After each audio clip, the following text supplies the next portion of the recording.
去年年底的时候，听说 Jonas 要到中国来开这么一个班的时候呢，我就觉得我一定要去参加，因为他真的是我非常喜欢的一个摄影师，然后他身上有很多很多的东西呢，是我所得不到的那些东西。所以我想看看他是怎么去看待摄影，他是怎么去创作摄影，他是怎么去策划和实施他的这个项目的。那过程当中呢，我们也相互交流了很多的东西，然后他也有很多的呃 idea 来跟我们做一些分享。那具体的这个工作坊的这个课程的内容呢，大家可以去看吴小龙吴老师他专门为这次工作坊所制作的2条非常长的这个视频啊，我在这里呢就不多做赘述了。但是呢，我觉得有必要，就我个人这边的想法和经历呢，跟大家做一次分享。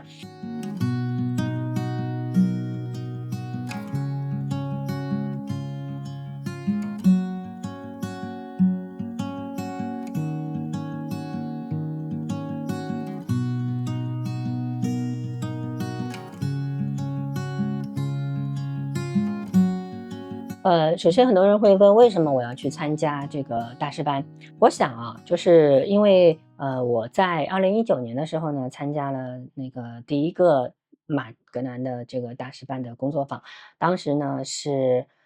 现任轮值主席 Christina de Mela 她在上海做的一个5天的一个工作坊。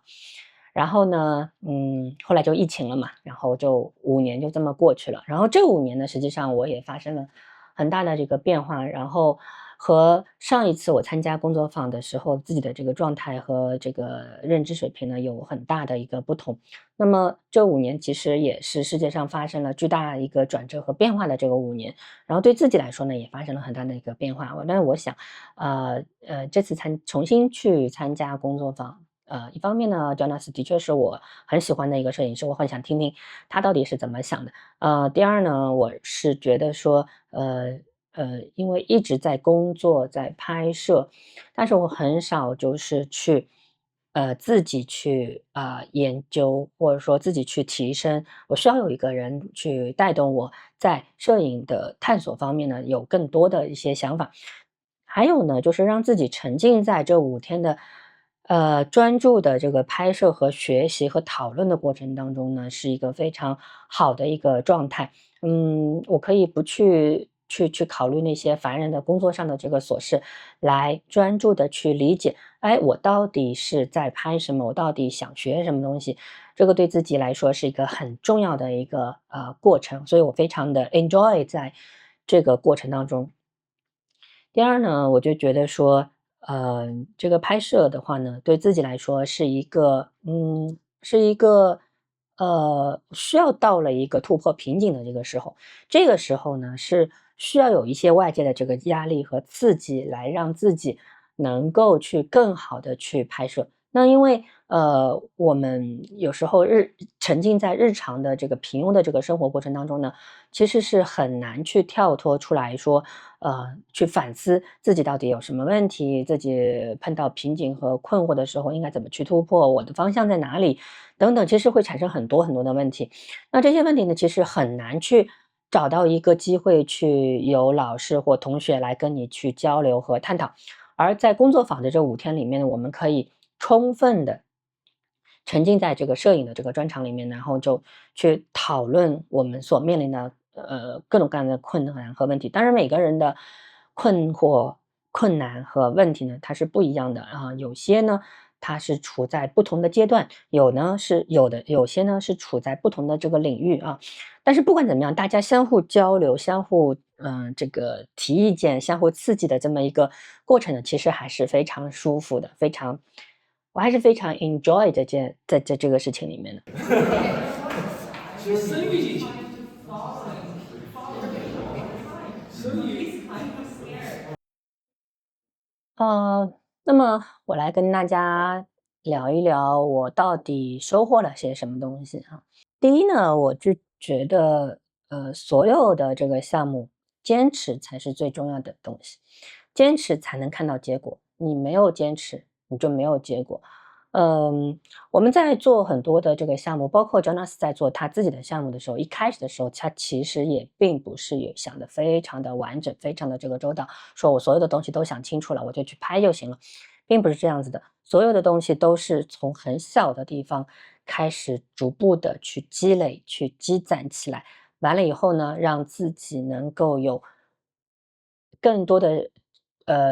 的这个时间去理解到底这个东西应该是怎么样子的东西。那坚持这件事情呢，其实是一个很困难的一件事情啊。真的是他有大量的这个项目呢，他其实是坚持了大概很多年啊，有的呢甚至坚持了7、8年之久。呃，因为有些东西，比如说像这本这个最后的这个契约啊，它里面讲述的这个故事其实跨度还是蛮长的，以至于出版的时候，里面有一个米塞尔，他已经过世了啊，所以当你认定一个项目要坚持去做下去的时候，我觉得最重要的一个品质是你要把它坚持下去。因为一开始的时候，你可能是很新奇，觉得很好玩，我想，哎，对这个话题抱有很大的这个激情和热情。但是当你做了2年以后，你是不是还能够保持同样的这个激情和热情呢？其实也不是所有的都是这样子的。所以呢，当这个一开始的这个兴奋期过去了以后，剩下的就是对这个项目坚定不移的一种信念，毫不动摇的去把它执行下去的这么一种动力。这个是非常重要的一件事情啊。这个有很多的时候我们会觉得说，差不多得了呗，哎呀，就这样好啦。那么这样的话呢，可能你就永远得不到那个答案，得不到那个结果，得不到那个最好的我们认为的那个结果啊。所以，很重要的一点就是坚持才会有结果。第二呢是，嗯，我们要一直在说的老生常谈的一个点，就是摄影其实有很大的可能性。那这句话呢，我被很多老师都会讲过啊，很多老师都会跟我说，摄影有无限的可能性。那这句话到底意味着什么呢？意味着什么呢？就是没有一个正确的答案，摄影师没有一个正确的答案，它并不会告诉你我这么去做下去是不是对，或那样才是对的，没有答案，你要去探索这些答案的它的潜在的可能性。在这个过程当中呢，我们往往会给自己有很大的一个束缚，主要就是我们会跟自己说啊，我不能这样子，我要那样子，我只能用这个东西去拍，我只能用那个东西去拍。我自己和我身边的摄影的好朋友，他们在拍自己的项目，我在拍我的项目的过程当中，都会碰到这样的这个问题。比如说我张江的那个已经结束的那个张江的那个项目，我最早的时候是用徕卡去用纪实的风格去拍。我一开始的时候就说，我好像只能用这个方式才能达到我想要的这个东西，但实际上过了1年以后，我就发现不行，可能因为画面视觉语言的效果，可能因为这种方式所接近的这个人群和关系，都是我所达不到的，或者说我不能够就是达不到我想要的目标的。所以我在1年之后，我推翻了我的那个方式，我重新用一种新的这个方式去拍摄。那我也会碰到有些我的朋友们，他会跟我说，我一定要用有些画面啊，有些东西我一定要用8乘10去拍，我一定要用彩色去拍，我一定要用胶片去拍。当然这个问题我在上一次的这个workshop 里面就已经解决了啊。Christina 就直接说 I don't care, I don't care film or digital，他不 care 这个东西。那只有你自己去知道说为什么我选用胶片去拍，或者说我用数码去拍。如果胶片和数码之间对你来说没有更多的差别的话，那所有的东西只是一种选择，并不是给自己一种自我感动的或自我驱动的自嗨的这么一个动力啊。其实这也是我们很多人面上碰到的这个很多的问题。那有朋友会说啊，我的画面里面不能出现人，我的画面里面不能出现这个，我一定要怎么样怎么样。那乔纳斯就会说啊，你不要给自己设定太多的不可以，你先去拍，你当一个画面里面有一个人让这个画面更生动、更感动你的时候，你为什么一定要拒绝这个人的存在呢？所以呢，一开始的时候，我们为了把自己不要盲无头绪的去乱拍，那我们是需要设定一些框架和方向，然后让自己知道啊，我大概是往那个方向去，但是不要去限定它，就不要去限定它。比如说我在这个5天当中，我们拍那个 Unseen 北京啊，然后呢，我的题目呢是北纬40度的北京。那么当时呢，我受到那本《The Mother River》的启发呢，我是每隔1公里我去拍一张照片，每隔1公里去拍一张照片，因为那本书《The Mother River》呢，它是每隔100公里去拍。然后老师就说，其实没有必要啊，因为可能你跑了50米，你就碰到了很不错的一个画面，你说，哎，我不拍吗？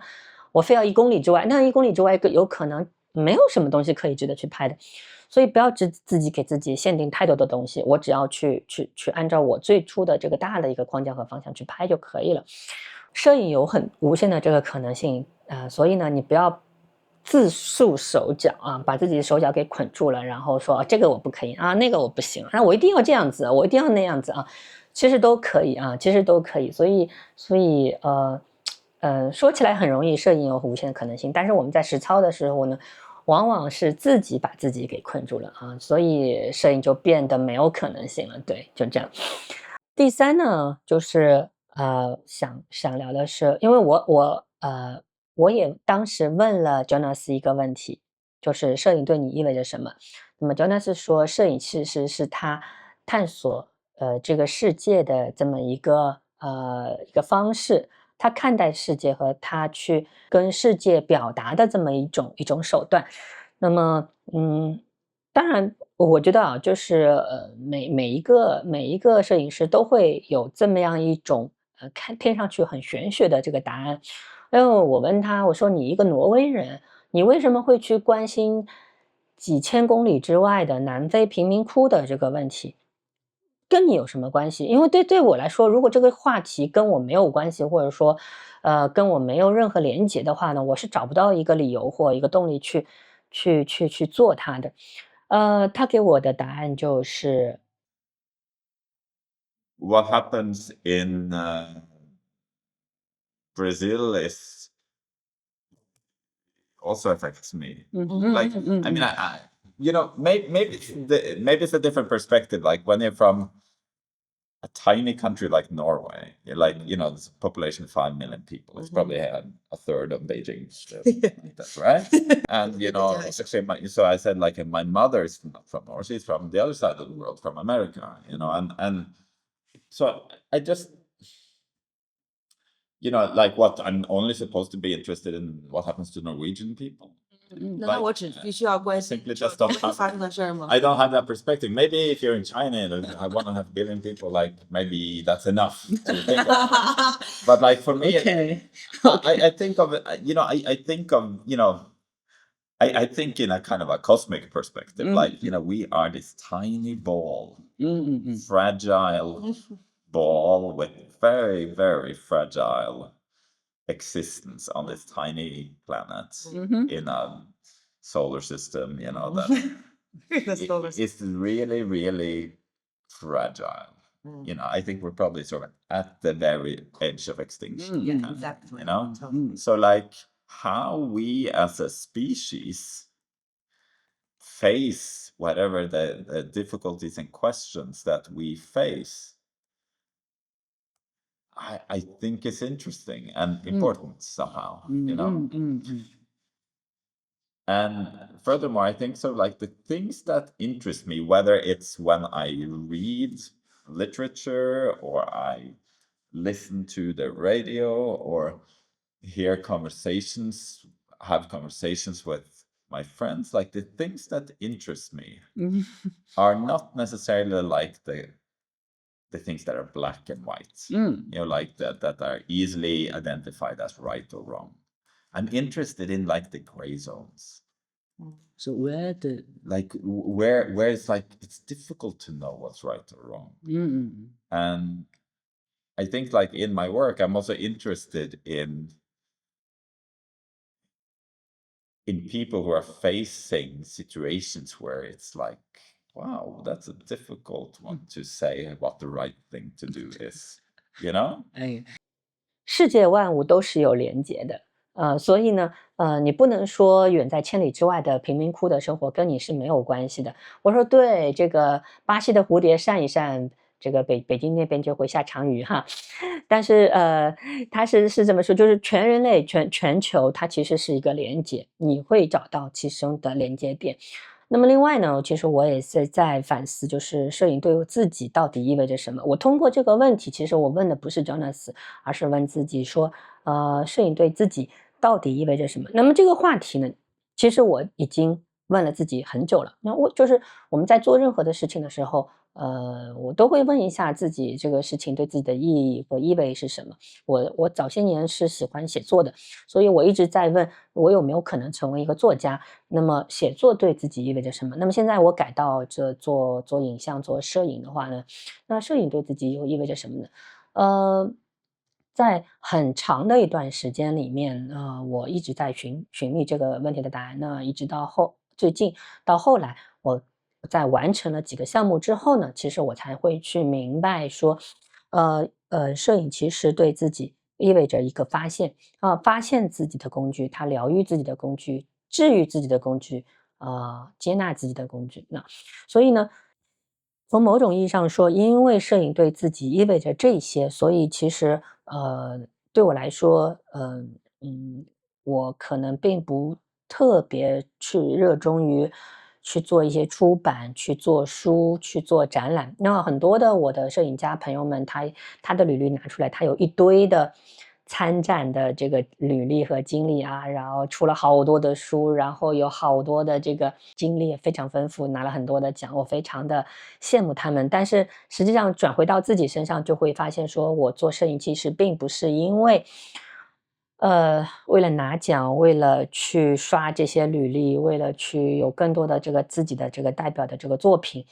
而是我是不是在这个过程当中对自己有新的认识，有新的理解，有新的提升，我是不是克服了以前很多的问题，我是不是 level up 了，我是不是和自己相比，我自己真的有很大的进步。对，那这5年甚至这10年，我对自己的这个状况是非常满意的，就是因为我不断的在提升。虽然我没有成为一个真正的职业的摄影师或专业的这个摄影师，我也不是以摄影作为自己的这个赚钱的这个养活自己的这个工具啊。但是呢，摄影对我来说有非常非常重要的这个价值和意义，就是它能够发现自我。那当你在这个里面能够和自己和解，能够自己接纳，能够不断的提升自己的时候，那么摄影它在我这边的这个作用和任务就已经完成了。所以呢，我是想每一个人呢都要去问一下，是什么东西促使你长久的去拍照片，去按快门。一开始的时候可能就是因为某些机缘的某些触动啊，这里很漂亮，我想把它记录下来啊，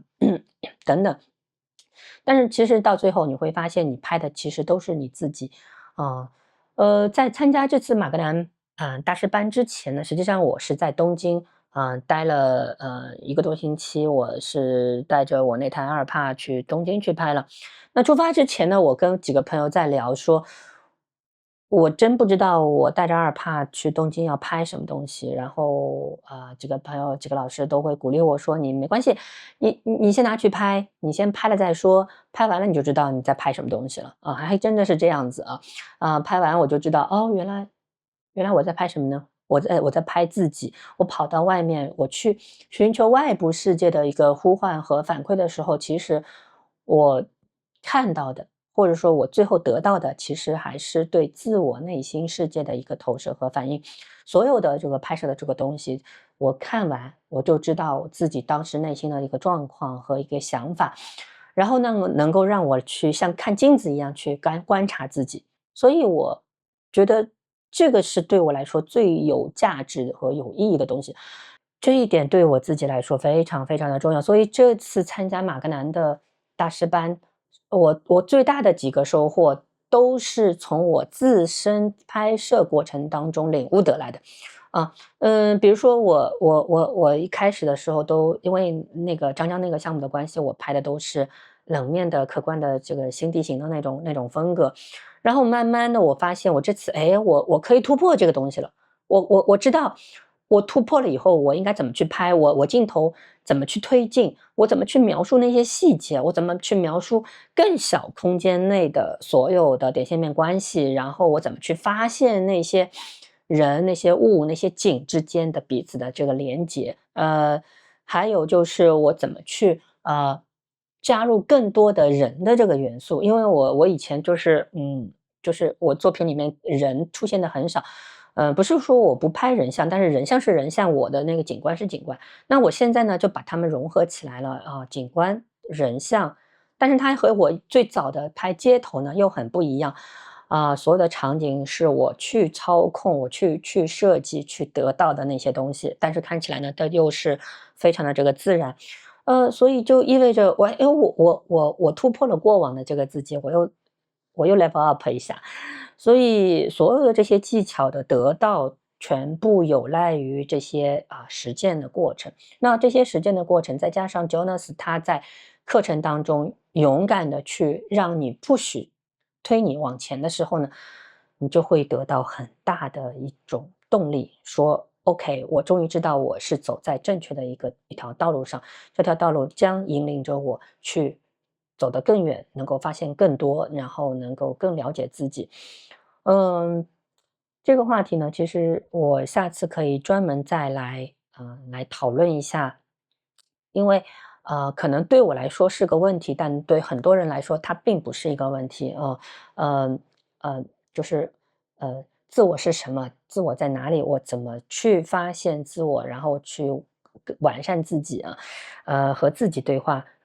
回来了以后呢，我又去了趟北海道，大家在上次的我的那个视频里面也看到了我一个人跑到北海道去拍大画幅。很多人就在下面评论，但是我觉得他们都没有看明白。实际上跟自己对话这个过程，去发现自己的一个过程，去治愈自己的这么一个过程，给我带来很多的收获，也把内心的平静呢重新归还给我。所以对我来说，这个意味着很重要的东西，它远远比我到底拍出了什么东西更重要。当然了，那次的这个拍摄其实包括之前的这个拍摄我在日本的那几次拍摄呢，其实都很有收获都很出片，但是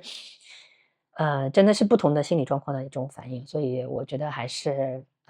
值得在今天在这里能够跟大家做一个分享。那这个分享呢，其实更多的是跟自己的一个对话。摄影对自己意味着什么？每个人都有不同的这个标准，所以呢，当你得到这个想法的时候，我相信，